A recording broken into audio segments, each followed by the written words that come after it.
Hürmetli vatandaş, bugünkü leksiyalarımızı başlayımız. Leksiyada Sıdıka Cirozi Washington'da sözleyimiz vatandaş.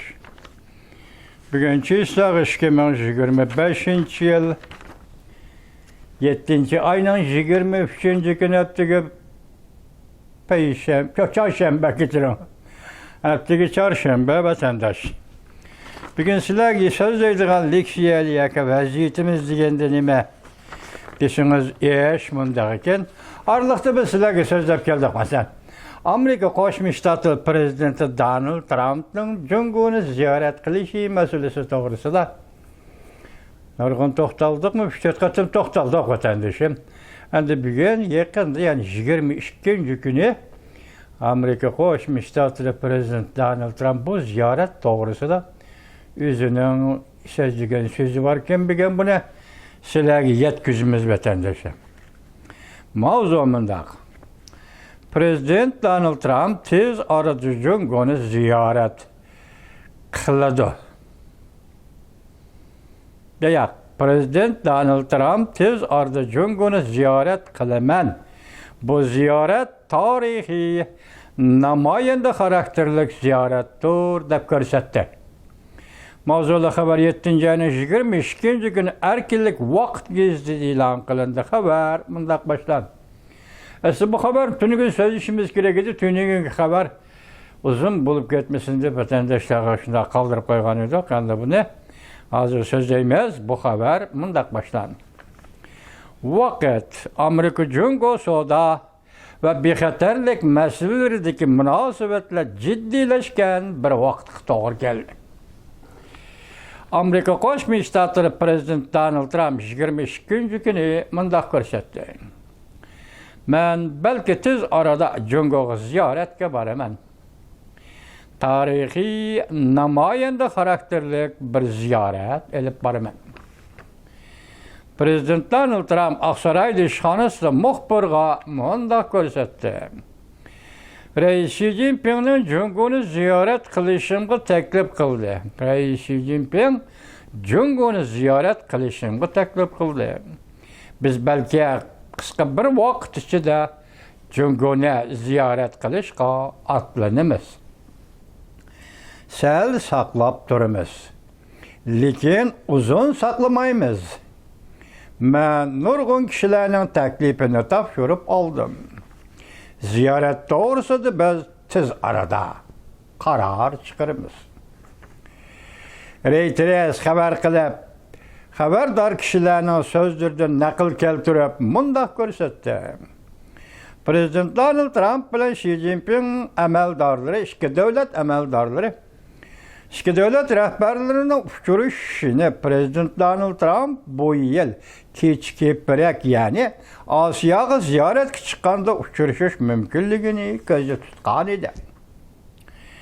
Garchi uchrashishning vaqti taxib belgilanmagan bo'lsa-mu, ikki tarafning navbat rahbarlarining uchrashishini muhokama qilishi, jumladan Prezident Donald Trump bu yil kuzda Janubiy Koreyada o'tkaziladigan Osiyo Tinch okean iqtisodiy hamkorlik yig'inida va bu yuqori darajali yig'inning oldi kaynida Prezident Donald Trumpning Junguni ziyorat qilish mumkinligi yoki 10 ayning 30 kunidan 11 ayning 1 kunigacha yuqorgi Koreyada o'tkazilgan Osiyo Tinch okean iqtisodiy hamkorlik yig'inida ikki davlat rahbarlarining ko'rish mumkinligi muzokara qilish.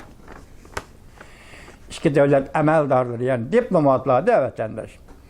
Prezident Donald Trump'ning Junguni ziyorat qilishining yana bir mumkin policy mundaq. 9 ayning 3 kuni Beijingda o'tkaziladigan Yapon qarshi urushining 80 yilligini xotirlash murosimiga Prezident Donald Trump'ning qatnashish mumkinligi. Bu murosimga Rossiya prezidenti Vladimir Putinning qatnashadiganligi aniq.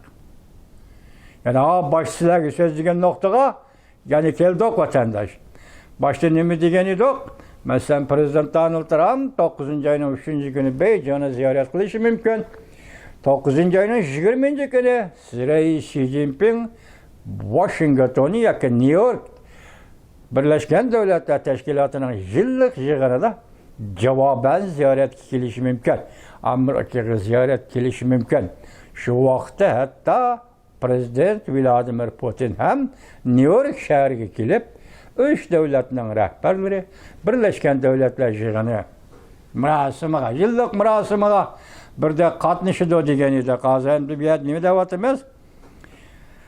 Donald Trump'ning qatnashish mumkinligi 9-ayning 3-kuni Beijingda o'tkaziladigan parad, harbiy parad 80 yillik Yapon qarshi urushning g'alabasi.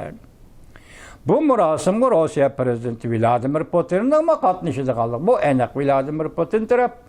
Yani Peskov, Bayanach Peskov allaqachon buni ifoda bildirgan edi vatandosh. Endi kelimiz Reuters'ning bu to'g'rida tarqatgan bu xabariga yoki Oqsaroy yoki Jungo taraf, Beijing taraf bir og'izmi inkas qaytirm yoki baho bermadi degan gap. Demak, bu ishlar shunday. Endi hozir bu xabarga qo'yilgan mavzuga qarang, prezident Donald Trump o'zi aytibdi, bu qatimki Jungoni ziyorat qilish. Biroz saqlab turamiz, lekin uzun saqlamaymiz. Shundan qaraganda, demak, bu yaqin munosabatni aytgan 9-ayning 3-kuni deb vaqtni belgilanmagan bo'lsa, siz belgilab tursangiz bo'ladi vatandosh. 9-ayning 3-kuni Beijingni ziyorat qiladi. Lekin mavzuda yana bir jumla bor. O jumla nima? Bu qatimki ziyorat, Jungoni ziyorat qilish tarixiy, namoyanda xarakterlik ziyoratdir. Biz bugun sizlarga nima so'zlagan to'q? Amerika Qo'shma Shtatlar hukumati navbatda Jungoda Kompartiyadan keyingi yangi Jungo yoki yetib keladigan Jungoga har xil o'zgarishlarga qanday tayyorlik qilish va qaysi o'zgarishlar qanday taqobil turish to'g'risida Amerika Qo'shma Shtatlari allaqachon tayyorlanib bo'ldi degan edi vatandosh. Balki bu ziyorat nima musha xabarga birlashtirib qarasangiz bo'ladi vatandoshlar. İkinci mavzu endamında, ikinci mavzumuz vatandaş nima deydi dem. Yaponiyanın büyük katta başlıkları belki siyaset sahasında yoki iqtisodiy ticaret sahasında demepti. Büyük katta başlıkları demepti. Bunda Jungo'nun bozoridan uzil kesil chekinib chiqqanligini e'lon qildi bu başlıklar deydi. Mavzuda xabar 7-ayning 22-kuni erkinlik vaqt gazetida e'lon qilindi. Xabar bunday boshlandi.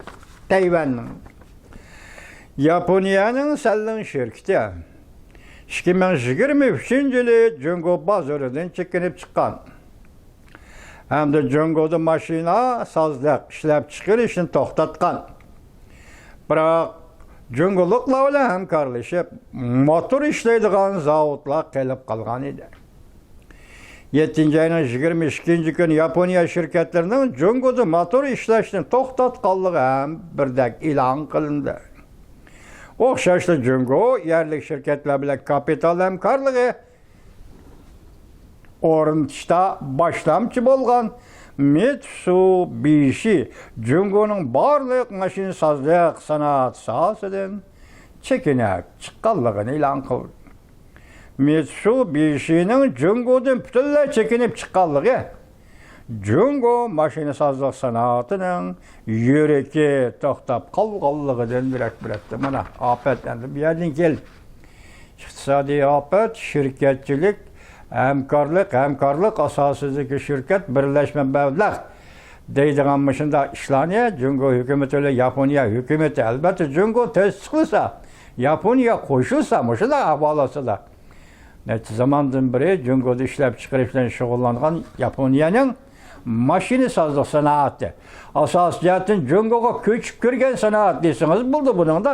Masalan, Mitsubishining motor ishlash zavodi, motor ishlash guruhi, shirkat guruhi birlashma mablag' to'xtadi. Endi oxirida demak Jungoda mashinasozlik zavodining yuragi harakatdan to'xtadi.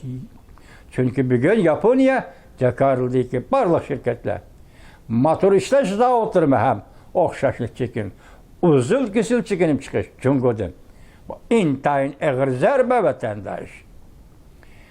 Yaponiya bilan Jungoning iqtisodiy munosabatini solishtirgan vaqtida bu Yaponiya shirkatlarining tamam butunlay uzil kesil Jungoda chekinib chiqishi ehtimol birinchisi Jungoda yaqinda yetib keladigan o'zgarish. Ya'ni biz boshda ta'kidlayotgandek, Jungo Kompartiyasidan keyingi Jungoning paydo bo'ladiganligi, o'ttirg'i chiqadiganligi, mushu vaqtdagi vaziyatning turoqsizligi, muqimsizligi, balki eng oxirgi qitim Yaponiya shirkatlarining Jungo bozoridan chekinishiga turtki bo'lgan bo'lishi mumkin. Garchi bu xabarda shunday deyilmagan bo'lsa-mu, amaliyotda qistab keldi-da vatandosh.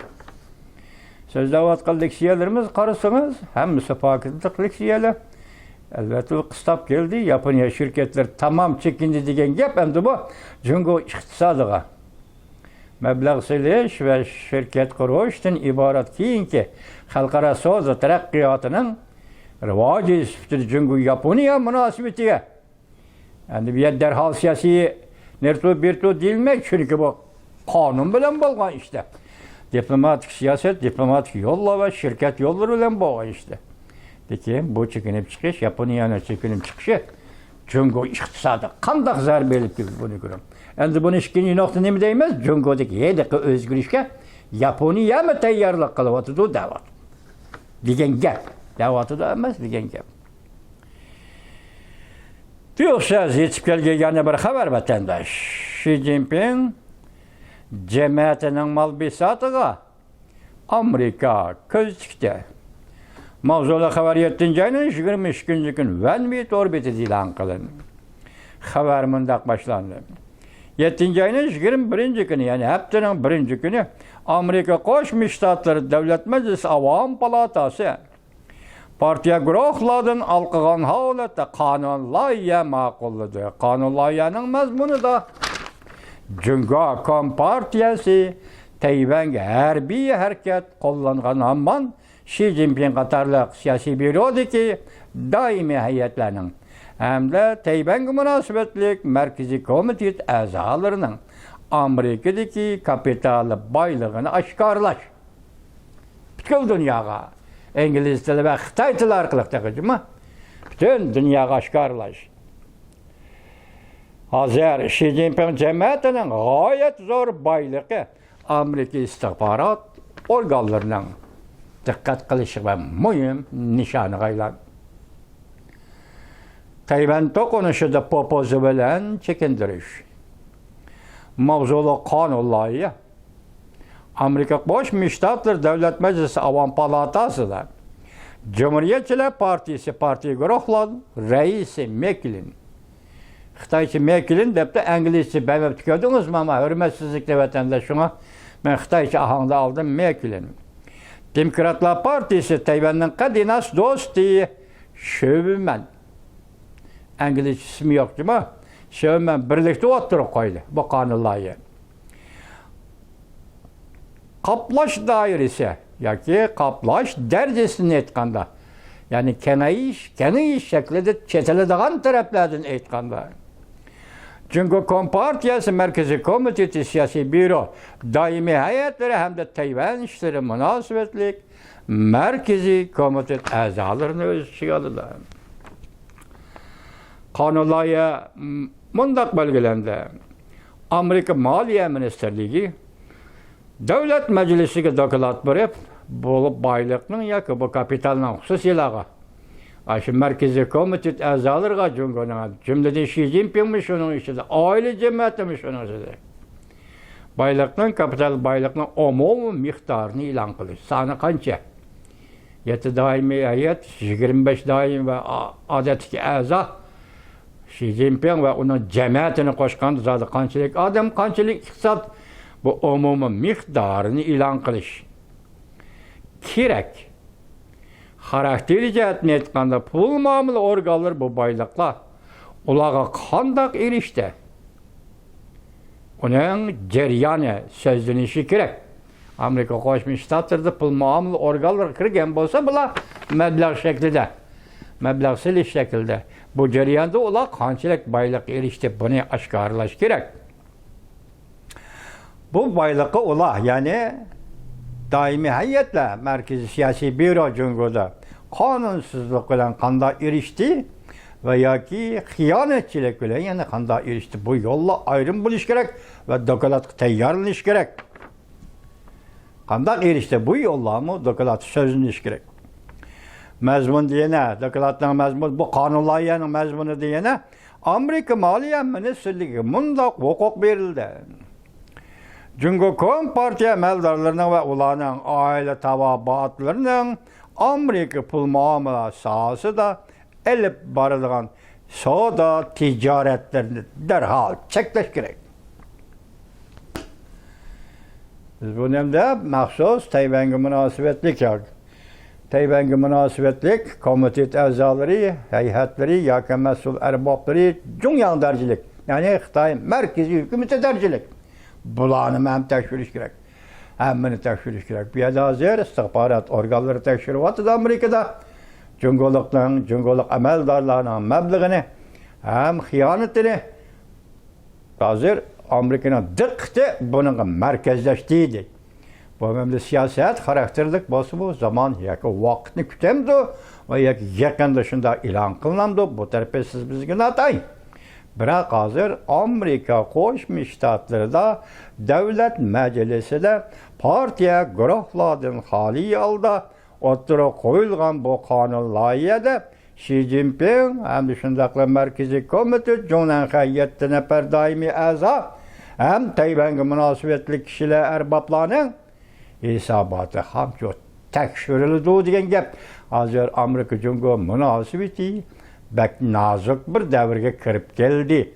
Hatta hususilerinin oldurup kopşuğumu dikkat kıldığım boldu Amerika Koşmuş Ştatları deyimiz vatandaş.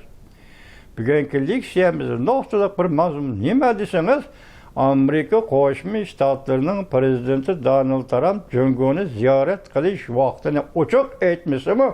Dedi ki bu kıtım Cumhur'unu ziyaret kılış tarihi namayende karakterlik ziyaret kılıştır. Çeket yakı ündeş koyulduğun ziyarettir. Çünkü Amerika münasibeti ve şunun münasibet, çünkü Amerika münasibetlik başka münasibetler mi? Hem şunun içinde de vatandaş.